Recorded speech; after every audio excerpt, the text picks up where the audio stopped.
काली अमावस की रात थी और रात के गहरे सन्नाटे को चीरते हुए एक औरत की चीखने की आवाजें पूरे जंगल के शांत माहौल को दहशत से भर रही थी। वो औरत इस तरह से चिल्ला रही थी जैसे किसी ने उसके बदन पर खौलता हुआ पानी डाल दिया हो।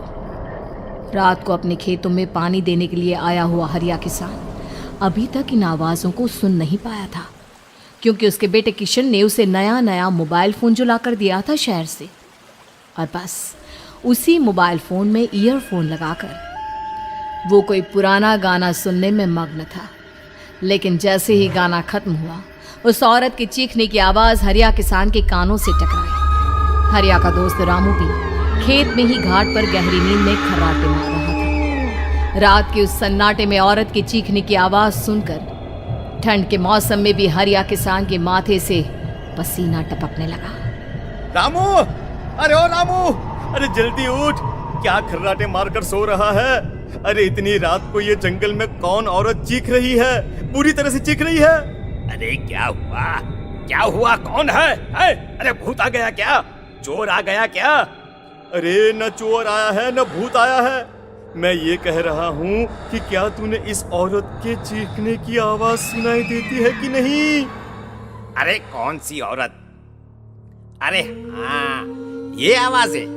तू पहले नहीं बता सकता था? पता नहीं कौन चुड़ैल जंगल में नाच रही है। हम घर चले जाते हैं। देखता नहीं, मैंने तो कानों में ये लगा रखा था। वो किशन ने लाके दिया ना शहर से, गाने सुन रहा था मैं। अरे लेकिन भाई, मुझे बहुत डर लग रहा है। क्या करे?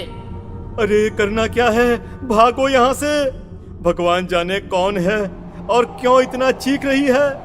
और उस औरत के चीखने की आवाजें और ज्यादा तेज होने लगी है। हरिया और रामू के पैर डर के मारे कांप रहे थे। डर की वजह से ना वो वहां पर रुक पा रहे थे और ना ही अपनी जगह से आगे बढ़ पा रहे थे। तभी अचानक से सन्नाटा छा गया। सही मौका है, हमें यहाँ से निकल लेना चाहिए भैया। रामू और हरिया अपना गमछा उठाकर दबे पैरों जंगल के रास्ते से गांव की तरफ चलने लगे। गांव की ओर जाने वाला ये एक ही रास्ता था और आवाज भी उसी तरफ से आ रही थी। लेकिन अभी 2 मिनट पहले वो आवाज पूरी तरह बंद हो चुकी थी और जंगल में पहले जैसा सन्नाटा पसर चुका था। तभी अचानक से पेड़ों में किसी के चलने की सरसराहट रामू और हरिया को सुनाई दी। क्या तुमने कोई आवाज सुनी? हाँ यार, ऐसा लग रहा है कोई इस तरफ ही आ रहा है। और तभी अचानक सामने पेड़ से एक साया रामू और हरिया के सामने उल्टा आकर लटक गया। ये देखकर रामू और हरिया की चीख निकल गई।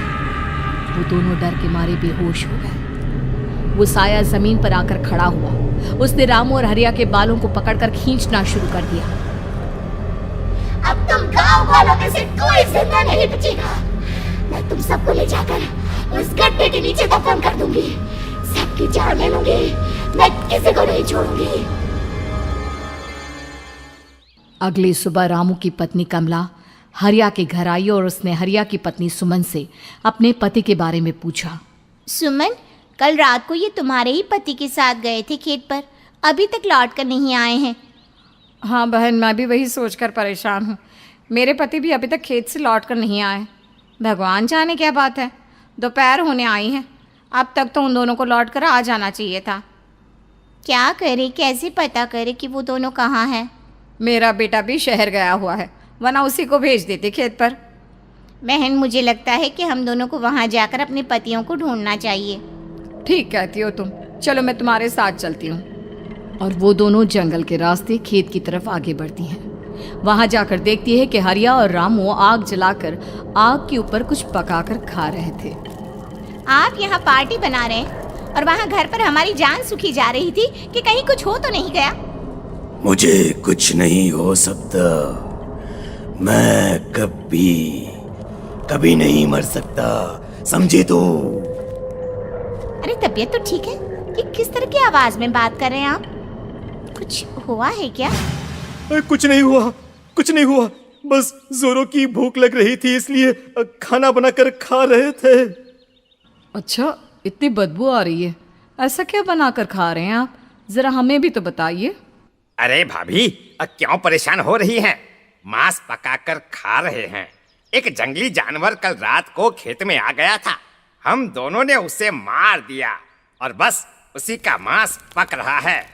आप भी खाइए ना, बहुत बहुत ही स्वादिष्ट है। दिमाग खराब हो गया है क्या आप दोनों का? आप दोनों मांस कब से खाने लगे, और वो भी जंगली जानवर का?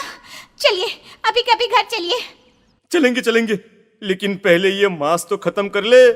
कुछ देर बाद रामू और हरिया कमला और सुमन के पीछे पीछे गांव की तरफ चल देते हैं। रामू और हरिया की आंखें पहले जैसी नहीं रही थी, उनमें कुछ बदल गया था। रामू अपनी पत्नी कमला के साथ घर चला जाता है और हरिया अपने घर आ जाता है। देखिए, आपने जो कुछ भी किया मैं उसके लिए आपको माफ़ कर देती हूँ, लेकिन आज के बाद ये रामू के साथ जाकर मांस पकाकर खाया ना, तो इस घर में घुसने नहीं दूंगी आपको। अरे दिमाग मत खराब करो, मैं वहां खाट पर लेटकर गाने सुन रहा हूँ, मुझे परेशान मत करना आप। इतना तमाशा खड़ा कर दिया, दोपहर तक घर लौट कर नहीं आए और अब गाने सुनने। लेकिन हरिया घर के बाहर आंगन में जाकर चुपचाप लेट गया और गाने सुनने लगा। गाने सुनते सुनते हरिया को नींद आ गई। सुमन ने उसके कान से ईयर प्लग हटाया और अपने आप से कहा, जरा मैं भी तो सुनकर देखूं, ऐसे कौन से गाने सुनते हैं। उधर मोबाइल में एक अजीब सा गाना बजने लगा।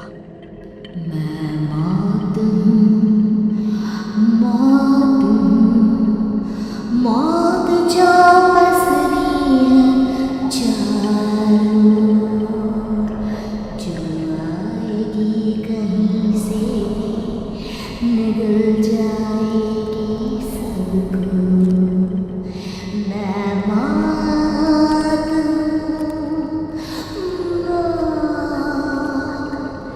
अब मैं छोड़ूंगी नहीं किसी को।